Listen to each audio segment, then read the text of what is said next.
I think it would really be important for them to, if they're going to be a do-it-yourselfer, is to really know what they need to know, and how do they create that? How do they do that? They can't know everything, so they've got to set some boundaries, right? They've got to set some boundaries to, well, what is it that they need to know, and of what they need to know, what is it that they, what is that helps them make a decision?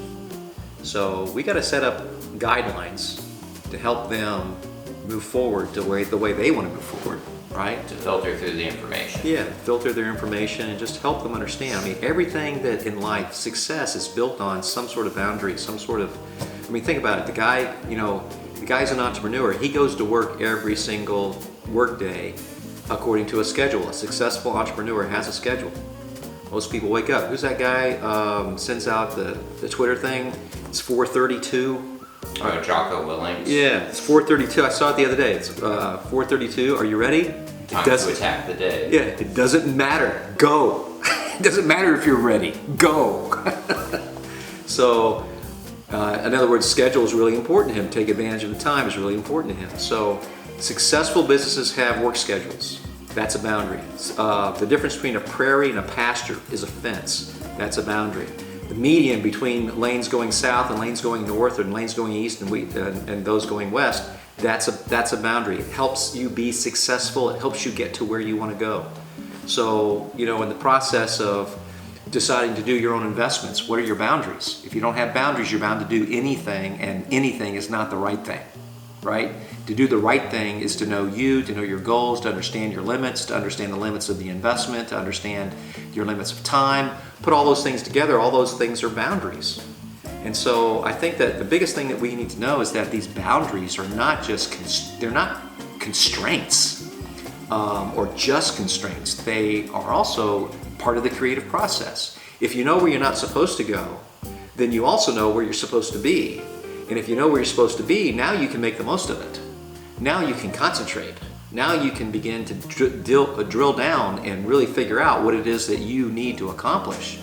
So I think setting up guidelines or establishing boundaries is really important, and to see that not as something that's restricting you, but something that's actually freeing you to understand what it is you really need to focus on, and how it is that you need to go about doing this work so that you know that you're making progress in the right way. I'll give you another boundary, and boundary is a map, right? It's a map. So Linnell and I, my wife, we're going to North Carolina. We're in Kentucky, we're headed to North Carolina, and we hadn't been to North Carolina in a long time. Usually we vacation in Miami, but we're going to North Carolina, Wilmington, North Carolina. So we get in the car because we're running late. We're really in a hurry. We pack the car, we get in the car, and we drive about 2 hours. We see a Dairy Queen. The kids want something to eat, so we stop and we get the Dairy Queen.